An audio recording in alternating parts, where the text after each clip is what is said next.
Il a illuminé un haut fourneau, investi des HLM et mis un slogan nazi dans la bouche de Mickey. Claude Lévesque est un artiste qui dérange et écrit la violence du monde en lettres de néon.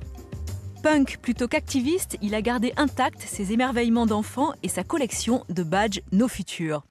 Hyperactif, il présente simultanément plusieurs expositions dont Basse Tension, un triptyque énigmatique, une installation lumineuse et sonore.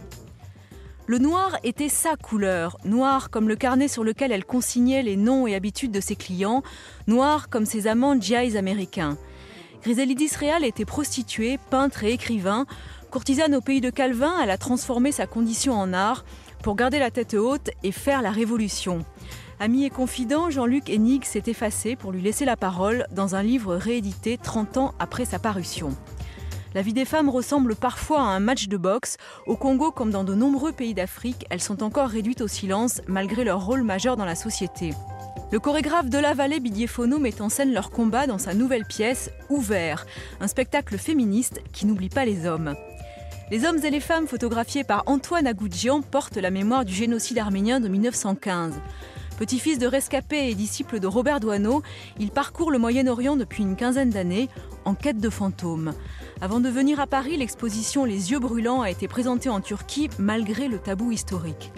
Incandescent, troublant, pugnace, des mots de minuit, numéro 430. Et puis on va poursuivre cette conversation avec vous, Antoine. Et je pense que s'il y avait un mot à récupérer de la vallée, c'est le mot empreinte. Et en ce qui vous concerne, effectivement, l'idée de trouver des empreintes et donc de réécrire une histoire ou de structurer une mémoire, c'est le boulot de toute une vie. Enfin, en tout cas, ça ressemble à ça, le travail que vous faites et que vous exposez à Paris. Oui, c'est devenu une quête, une recherche d'empreintes, quoi. Moi, ma génération, elle a connu les rescapés du génocide arménien, mes grands-parents et les grands-parents, parce que la ville dans laquelle je vivais, Alfortville, c'était surtout leur ville, en fait. Et ils nous ont transmis un héritage, mais pas en nous l'imposant tous les jours, génocide, génocide, génocide. Mais donc génocide, hein, on se situe entre, je crois que c'est au printemps 1915. Voilà, ça a débuté par l'arrestation des intellectuels arméniens à Istanbul en 1915, le 24 avril. Et le mouvement des jeunes Turcs, exactement. On est dans la Deuxième Guerre mondiale, et là, pour les estimations, on est à plus d'un 1 500 000. 1 500 000 Arméniens exterminés. Alors, la trace, on l'entend bien dans l'histoire que vous raconte la famille, les grands-parents, etc. Mais quel est le moment déclencheur de ce besoin d'aller rechercher la trace des Arméniens ou l'empreinte laissée par les Arméniens survivants? Alors moi, j'ai eu la chance de faire de la danse très tôt, en fait. Vous avez fait de la danse? Ouais, j'ai été danseur. J'ai même fait danseur professionnel après, pendant une courte période. Mais ce que je retiens dans tout ce qu'il dit, c'est plutôt, moi, ce qui me séduit dans son histoire, c'est la nécessité de faire sans avoir une formation, sans avoir un maître ou quelqu'un de plus âgé qui lui donne le relais pour lui dire, voilà, je vais t'enseigner la danse. C'est cette nécessité intérieure. Il est venu à la danse sans réellement réfléchir, en fait. Et c'est ça qui me plaît, en fait. Et moi, c'est un peu pareil. C'est que je me suis... La rencontre avec le médium photographique m'a permis de pouvoir expliquer un univers intérieur, mais c'était plus une nécessité, en fait. Vous aviez de belles fesses? Ah, les danseurs, ils ont des belles fesses. Ouais. Je ne sais pas si j'ai des belles fesses, c'est un peu loin pour regarder. Mais Hennig est ravi parce que du coup... Il a arrêté, c'est parce qu'il n'avait pas de belles fesses. Exactement, voilà. On n'arrête jamais la danse. En fait, je continue, mais parce que ma femme est chorégraphe. Et de temps en temps, elle me met dans ses spectacles quand elle a besoin d'un vieillard, on va dire. Mais la danse, pour moi, c'est important parce que ça a été mon premier contact avec... Pardon? Un vieillard né en 1961. Voilà. Voilà. C'est un vieillard pour la danse. En fait, ça a été mon premier contact direct avec mes origines, puisque comme c'était de la danse folklorique et que quand on faisait des spectacles de danse folklorique arménienne, à ce moment-là, j'ai été un Arménien dans un village, quoi. C'était une accession à la terre directe. Et ça a démarré par la danse et ça s'est transformé à l'époque de ma rencontre avec la photographie, parce que la photographie était un médium qui me permettait d'aller beaucoup plus loin, en fait. Alors la photographie, justement, ce passage du folklorique à l'évidence du besoin de laisser une trace, c'est un événement. En décembre 1988, un tremblement de terre secoue l'Arménie. Quelques images de l'époque. Deux villes, deux cités, Leninakan et Spitak sont à présent comme de vastes cimetières et déjà la polémique commence. Les spécialistes soviétiques des tremblements de terre affirment que la catastrophe était prévisible, que les carences de l'administration ont été inacceptables. Déjà, Perestroïka et Glasnost se sont emparés de ce séisme. Là-bas, la nuit, il fait -20. Eux ont décidé de rester. Aucune nouvelle de leurs parents. Ils attendent. Ils logent sous la tente. Les rares immeubles encore debout sont menacés par cette terre qui peut trembler à tout moment. Et c'est à ce moment-là que le vecteur ou le médium photo arrive. Oui, en fait, je débutais la photographie, moi, à cette époque. Et il faut replacer ça dans le contexte. On est en URSS, là. C'est-à-dire qu'on est encore dans le bloc de l'Est. Le gouvernement soviétique est débordé par l'ampleur de la tragédie, un génocide massif. En plus, il faut savoir que le système a favorisé la spéculation et les constructions n'étaient pas faites aux normes. Donc toutes ces maisons se sont... c'était un séisme de je crois, 7 ou 8 dans Hervé Brodini ne le précise pas dans son reportage, c'est 6,9 sur l'échelle de Richter. Voilà, et les bilans estimés sont entre 25 et 30 000. Il y a eu le même en Californie, il y a eu 4 morts, et encore je crois qu'il y en a 2, c'était une crise cardiaque. Quoi. Donc dans ce pays, la façon avec laquelle ils ont construit les maisons, ça fait que ça a été une tragédie. Ils ont, je crois, décrété 25 000 morts, mais il y en avait plus de 100 000. Quoi. Donc, il fallait sur place des coordinateurs, des logisticiens, des interprètes. Ils étaient très vite débordés et très vite, ils ont ouvert les frontières et ça a eu la possibilité d'aller avec l'aide humanitaire pour... Et donc, vous y allez et aujourd'hui, il y a un retour et un regard sur le travail que vous avez commencé à l'époque avec cette exposition Les yeux brûlants, mémoire des Arméniens à la Galerie Matignon à Paris. On va regarder quelques-unes des photos, si vous voulez bien. Et peut-être que... Dites-nous dans quel esprit vous travaillez. Au début, c'était alors qu'on se promène dans l'exposition. C'était une quête d'archives au début, c'est-à-dire, voilà, je débute la photo, je vais sur place. Et comme pour moi, c'était le premier pied sur la terre, on va dire, l'idée, c'était d'avoir des témoignages d'Arméniens qui vivent sur une terre arménienne. Mais très vite, ça s'est transformé en...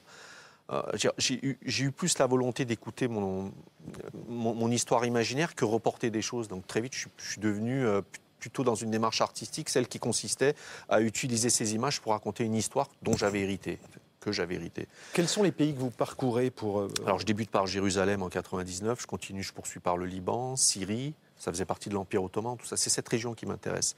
Cette région où a existé cette histoire avec ces gens, alors, cette façon de s'habiller, les langues... donc après ça a été d'abord ça a été l'Arménie avec le tremblement de terre et dès que mon travail sur la mémoire a débuté donc en 99, donc effectivement j'ai identifié un espace géographique qui faisait partie de l'Empire ottoman, qui en fin de compte a été le parcours de ces rescapés, de ces réfugiés à l'époque du génocide. Donc Iran, Irak, Arménie, Karabakh, Géorgie. Et aujourd'hui, je vais beaucoup en Anatolie. C'est-à-dire que c'est l'endroit où les Arméniens ont été dissous normalement. Alors, on voit bien l'origine. Question sur la méthode de ce qu'on a aperçu de votre exposition. Comment travaillez-vous? Bon, apparemment, le plus possible en noir et blanc. Je suis en argentique. Ouais. Parce que la démarche argentique, déjà, je ne vois pas mes photographies. Donc, je suis complètement immergé dans l'histoire. Le temps, c'est un allié pour ce travail, comme tous comment dire... Un travail artistique, par définition, le temps s'arrête. C'est qu'on est là justement pour se tromper, pour réfléchir, avoir la distance de choisir bien.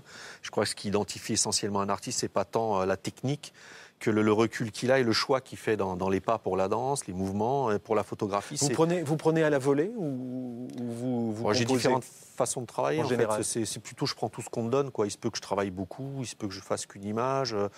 Donc j'ai pas réellement un comportement... Est-ce que vous tirez vous-même Voilà. Ce qui est essentiel dans la photographie pour moi, c'est déjà l'editing, c'est-à-dire le choix des images.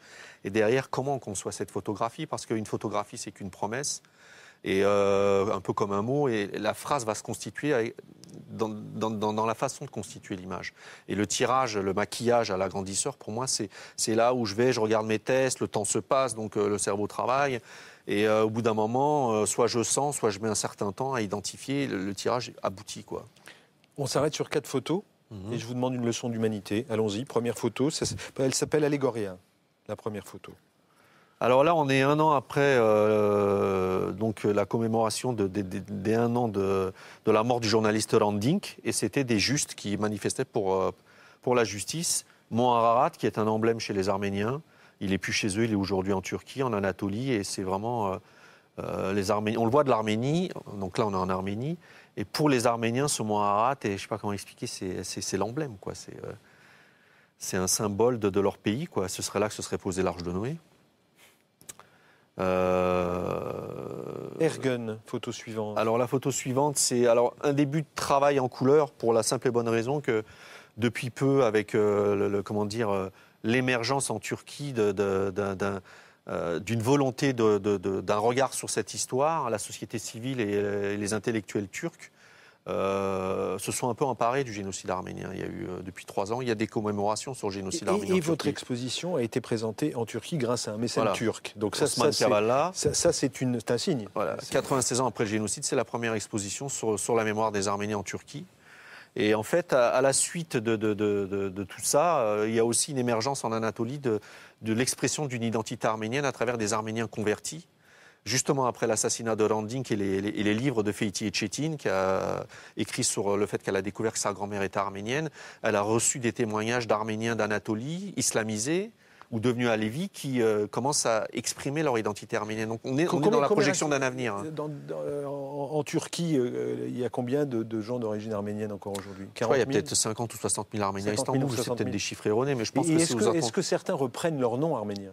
Alors, dans la région du Dersim qui s'appelle Tunceli, la main d'acier, puisqu'en 1937, il y a eu les troupes d'Atatürk qui ont été mater une révolte là-bas. C'est la seule région où les Arméniens ont été protégés non seulement par la société civile, mais par les chefs de tribus. Donc il n'est pas rare de trouver, je ne sais pas moi, à raison de 2 familles sur 4 ou 2 familles sur 5, une personne, un Alevi, qui a un grand-père ou une grand-mère d'origine arménienne. Et très répandu en fait. Donc c'est très intéressant parce que dans cette région, en plus les Alevis, leur croyance elle est très proche du christianisme. Je trouve que c'est vraiment un endroit où je me sens entouré d'Arméniens. Et excusez-moi la question, je crois qu'elle m'a échappé. Non, la question c'était est-ce que des Arméniens essaient de retrouver voilà. leur Et dans nom, cette région, il y en a beaucoup qui veulent se baptiser, redevenir chrétiens et changer leur nom, c'est-à-dire d'un nom musulman reprendre un nom arménien et un prénom arménien. C'est vraiment un mouvement qui est en train de se produire, et notamment dans cette région, c'est pour ça que je l'ai cité. Gdouts, je ne sais pas si on dit comme ça. Oui, Gdouts, c'est vraiment bien dit. J'ai des gros doux. Alors c'est un monastère dans la région de Van. Van, c'est le berceau du peuple arménien. Il y a 3000 ans, il a fusionné avec le peuple d'Urartu. Et c'est une île abandonnée où, au début du 19e siècle, il y avait des séminaristes, il y avait des prêtres, il y avait des messes. Et aujourd'hui, c'est habité par les goélands, par les oiseaux. Et puis, les braises ne brûlent que réunies. Alors voilà, c'est pour ça que cette photographie est importante, parce qu'on est 1 an après l'assassinat de Hrant Dink, le journaliste assassiné en 2007. Donc il y a un procès qui est en cours. Et donc cette société civile turque brandit des pancartes où il y a marqué « Justice pour Hrant », pour faire pression quand même, parce qu'on est dans un pays quand même où il y a des journalistes qui sont assassinés, on n'en parle pas. Donc on est dans un bouleversement dans ce pays, les choses avancent très vite. D'ailleurs, il a été condamné à 22 ans de prison, l'assassin de Hrant Dink au Gun Samast. Mais là, on est en 2008, donc il y a la pression de la société civile qui, chaque année, commémorative de l'assassinat de Hrant Dink, qui fait des manifs pour demander justice. Donc voilà, on est dans un avenir. À partir du moment où les Arméniens ne sont plus les seuls à se battre pour la reconnaissance de ce génocide, qui est actuel du fait de cette négation, parce qu'il ne faut pas oublier que c'est la négation qui actualise le génocide arménien, c'est le seul qui n'est pas reconnu. Ça dépend par qui, parce qu'en France, il y a eu des lois pour... En Turquie, je voulais dire. Ouais. En Turquie, par les descendants des bourreaux, on va dire. Vous pensez que ça peut changer je veux dire, quand le président français va en Arménie dire que voilà, il faut que la Turquie grandisse, entre guillemets, est-ce que vous pensez comment est-ce que vous... parce que vous êtes allé sur le terrain, parce que vous êtes de cette origine... est-ce que vous pensez qu'on est près de quelque chose? Moi, je suis touché, forcément. Quand Chirac aussi a eu ce discours, j'ai été touché. Ce que je ne maîtrise pas, c'est le moment où ça se produit. Ce que je ne maîtrise pas, c'est le réel impact. Ce que je ne maîtrise pas, c'est qui le dit. Enfin, voilà, donc... La société turque, ces intellectuels, ce mécène qui vous permet de faire l'exposition, est-ce que vous pensez qu'elle est mûre pour qu'on puisse, qu'on puisse assumer son histoire? Ah oui, franchement. Donc aujourd'hui, il y a un groupe d'intellectuels et de gens faisant partie de la société civile qui ont compris que le problème de la Turquie, dans la reconnaissance du génocide, parce qu'il y a eu une rupture, il y a eu Je dirais, c'est l'Empire ottoman qui a provoqué cette tragédie. Il pourrait dire, il y a une rupture, on a créé une république, on n'est pas responsable. Mais comme il y a une continuité avec Kemal Atatürk, en fait, ce qui dérange, c'est ça, c'est de désacraliser le culte de la personnalité autour d'Atatürk. Et le jour peut-être où ils vont le déboulonner, à ce moment-là, ce sera plus facile de pouvoir reconnaître. Les dieux brûlants, ça fait l'objet d'une édition également. Et c'est une édition en arménien. C'est la première fois que... C'est la première fois dans cette collection Photopoche. J'ai été suivi par Robert Delpire lui-même. Alors j'étais au cul de la machine pour que ce soit bien imprimé, c'était important. Avec Benoît Rivero aussi. Et en fait, dans cette collection mythique, initiée par Robert Delpire, c'est le premier numéro en bilingue, quoi. De la Vallée, un mot de commentaire sur ce qu'a dit celui qui a failli être chorégraphe. Non, pas chorégraphe. Non, pardon. qui a failli être danseur professionnel. Ouais, je crois que c'est très important quand même que dans un pays, qu'il y ait un mouvement des intellectuels qui prennent des choses en main. Et ça par exemple, chez moi, c'est vraiment pas le cas. Et c'est là où je suis aujourd'hui, en fait, quoi. Je me bats à ce que des psychologues, des sociologues, des historiens, parce qu'il y en a, chez nous, les avocats et tout ça, des grands intellectuels se retrouvent éventuellement... Il y a beaucoup à écrire sur la guerre de 93 ? Non, il n'y a pas encore... On n'a pas beaucoup écrit. Mais est-ce qu'il y a à écrire ? Je crois qu'il y a beaucoup à écrire. Il y a Dieudonné Nianguna qui est déjà là, je ne sais pas si on l'a reçu. Connaissez. Dieudonné qui est écrivain, que j'aime bien, qui est génial, qui, c'est sûr qu'il va écrire sur la guerre de 1993. Jean-Luc Hennig, un mot de commentaire sur les... D'abord, les photos sont magnifiques, vraiment... la reconnaissance de l'identité arménienne est importante, la reconnaissance de l'identité kurde aussi, mais la reconnaissance de l'identité turque par l'Europe serait pas mal non plus. C'est vrai que ça fait partie des... Voilà, donc, mais en tout cas, c'est magnifique. Des équilibres magnifiques. Merci à vous, en tout cas, d'être venu dans cette émission. C'était un plaisir. Et on se retrouve la semaine prochaine. Bonsoir, bonne nuit.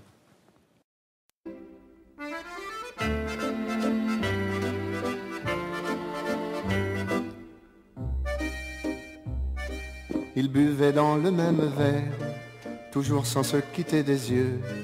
Ils faisaient la même prière, d'être toujours heureux. Parmi les gravats, ils souriaient, dans ce petit bal qui s'appelait.